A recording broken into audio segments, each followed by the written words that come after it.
Welcome to my channel, Daddy Lou Vlogs po. At dun sa mga hindi pa nakapag-subscribe, please subscribe po tayo at like natin at share natin ang video ano po, at ma-hit natin notification bell para sa update ng mga videos natin ano po. Okay, update po tayo sa mga ka-welding ano, at magandang balita para sa inyo ano. Napakarami pong skilled worker po ang hinahanap ng sa Yukon ano, Yukon dito sa Canada. Medyo malamig po yung lugar pero okay po yan, stepping stone. At pag na-migrate kayo, na PR na, permanent resident, saka na po kayo lumipat sa kung saan mga gusto nyo dito lugar sa Canada. Panoorin nyo hanggang dulo para dun po sa mga nabasa ko na nanghihina loob at natatakot sa mga magagaling at hindi pa magaling masyado mag-welding. Ano po, ito, panoorin nyo hanggang dulo at nasa ganun magkaroon kayo ng inspirasyon at para po ito sa inyong pamilya at sa kinabukasan. Ano po, lahat makakaya para sa ating mahal sa buhay. Okay, sige guys, panoorin natin. Nandito ulit tayo para magbigay ulit ng kaunting pampalakas ng loob ano, sa inyo na inspirasyon.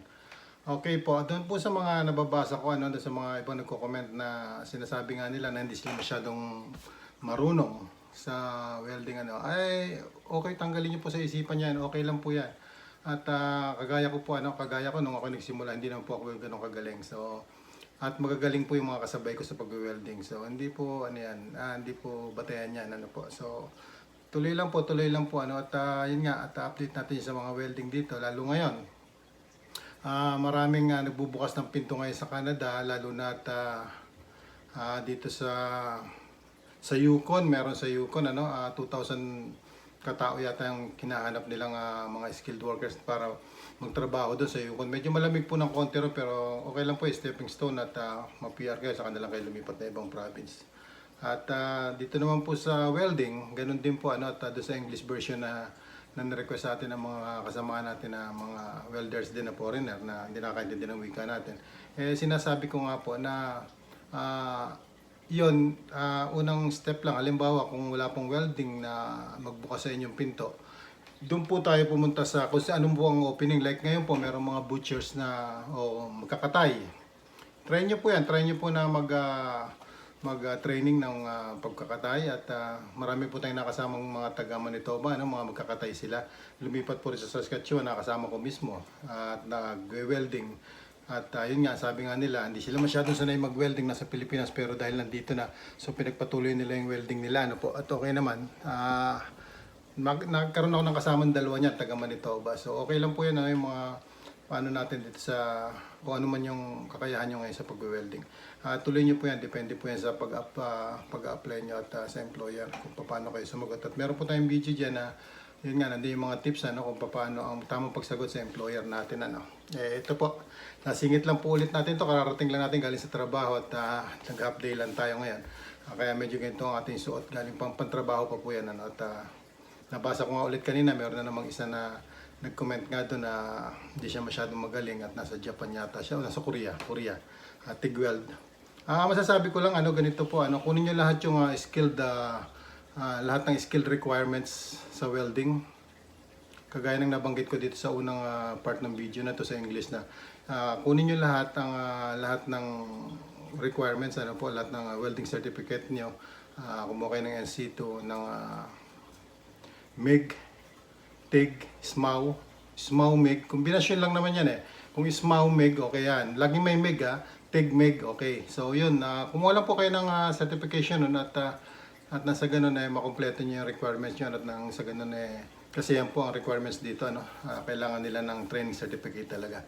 Tapos po, syempre, laging nakahanda yung inyong updated resume, ano po, passport, valid passport, at yung working history, ano. At nabanggit ko rin sa unang parte ng video nito na pagka nangailangan sila ng mga 15 to 10 years history, kailangan nyo pong i-detalye lahat yung naging work experience nyo, no? Work history, 15 to 10 years work history experience. Ano po, kailangan nyo i-detalye sa resume nyo. Importante po yan, ano?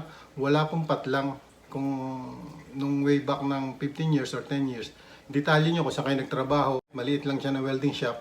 Ilagay nyo po ron, ilagay nyo lang po yung, kasi may DTI naman yan, may company name yan, kahit maliit lang. So ilagay nyo po yun kung kailan kayo nag-start, kailan kayo natapos. At kung nabakante po kayo ng trabaho, nawalan kayo ng trabaho ng mga isang taon, o may isang taon, huwag po nyo lalagay doon na bakante. Kailangan meron kayong pinagkakaabalahan. Like halimbawa, kahit nagtinda kayo ng balot, nag-tricycle kayo, ilagay nyo yan doon po. So, wag lang po mababakante yung years, ika nga. Tapos after ng years na yun, sumunod, kailangan meron na naman kayong trabaho doon. Kung hindi man welding, kung ano ilagay nyo po. Basta yan po, hanggang sa itong huli at kung sa welding, yan, lagay nyo po.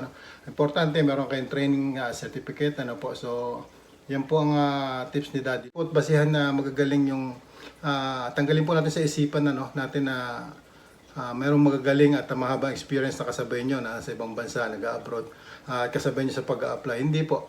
Ako po, marami po ang kasabay na talagang magaganda ang kumpanyang pinanggalingan. Lahat sila galing abroad. Mahabang experience. Pero, sa awa po ng Diyos at nakuha tayo. Yun nga po, mayroon po tayong isang video dyan na may mga tips para sa pagsagot sa employer. Po. So, ayun. At dito naman, ititrain naman kayo ulit po oras sa dumating kayo. At napakaganda na magiging future ng pamilya nyo rito. Yun po nakataya rito eh. Kaya po, sige lang. At tanggalin po natin sa isip natin yan na hindi tayo masyadong magaling. Ito po mahalaga doon. Naiintindihan natin, nakapag-training tayo, alam niyo yung mga symbols. Sila naman po itatanong sa atin eh. At sa first day, like sa akin based my experience ko to, yung first day ko po, pakikisama. Importante yung respeto sa kapwa. Yung respeto natin sa ibang lahi. So kung senior sila, always yung pong respeto natin sa kanila. Huwag tayong mahiya magtanong. Importante yung magtatanong tayo. Kahit alam natin, paggalang lang. At yung mas gusto nila yung ikaw ay nagtatanong, maganda yung may suggestion din nila at napapag-usapan. So kung meron nga mga welding na ganito, dapat welding na hindi ka maintindihan, tatanong mo lang po sa kanila yan. Kasi basta nandito ka naman, ititrain ka naman po nila. Kasi siguro mga nakaisang taon ka na dyan, darating yung WCB na exam, yung CWB, Canadian Welding Bureau. Titest kayo dyan. Pero yan po, itatakil ulit natin sa susunod na video natin. Po, kung paano natin madaling malampasan yung mga bagay na yan. Po. Sa mga nagko-comment po sa mga kasamahan nating welder dyan na medyo na hindi pa talaga lubos yung lakas ng loob at parang may doubt pa sa sarili. Tuloy nyo po, tuloy nyo. Sabi ko nga po, kung ang alam nyo is TIG or SMAW, kumuha lang po kayo ng training, training ng MIG, kasi MIG ang basic dito eh. So, yan po, kung meron na kayong training certificate na yun, okay na po yan. At hanap na po kayo ng online site na pwede nyo i-post o hanapin ng kung saan nyo pwedeng ilaglag. Like sa Indeed.ca sa Canada, po. Pwede nyo ilagay yung nyo dyan, resume nyo para sa welding nyo. At merong open halimbawa na butchers, like halimbawa ganyan, or mga kung apple picker, o kung ano man po trabaho na meron dito. Subukan nyo rin pong itry. Importante lang po, makapunta kayo rito para sa kinabukasan ng inyong pamilya. Po. At naulit ko po, mag-check po kayo sa ating labor. At kasi balitang-balita ang pagkuha sa Yukon ng 2,000 tao, mga skilled workers. So, pwede rin po kayo mag-umpisa dyan. Ito magandang pagkakataon, kaya pinilit kong maihabol itong video ko na ito para sa ganon, mailagay nyo na. Mai-upload nyo na yung yung resume nyo sa Yukon.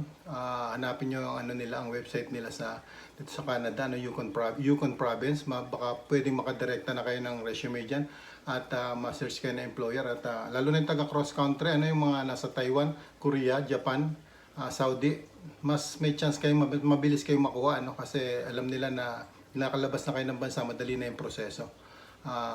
Pero yung nasa Pilipinas naman po, ganun din po ang gagawin nyo. Ganun lang po ang gagawin nyo. Kompletuhin lang yung requirements muna bago tapos kumuha ng training certificate. Po. Pag na-kompleto nyo na yan, again, yung paggawa po ng resume napaka-importante. Yung history, po, kailangan may backup kayo sa bawat history nyo. Kasi Canada ito. So, kailangan nyo ng school records, kailangan nyo ng history nun. Kailangan po may backup lagi. Kung ano po ang nilagay nyo sa resume nyo, kailangan meron kayong nakatagong backup niyan. Halimbawa, nagtrabaho kayo kay Mang Kulas sa shop, repair shop. Na kung anong taon nyo nandun, kailangan tatabi nyo po yun. Tatabi nyo. Kumuha kayo ng kay Mang Kulas na kahit na sa barangay lang na na sulat lang na ma-certify lang na yung kulas na talaga nagtrabaho kayo doon, may pirma lang, okay na po yan. So okay na po yan, ano? Tapos lahat yung mga sa resume, wala pong patlang, ha? Wala pong patlang. Okay, see you. God bless po and good luck, ano? At sa susunod, tatakin natin kung paano makakapasa sa WCB, ano po. Salamat, maraming salamat sa inyo at God bless.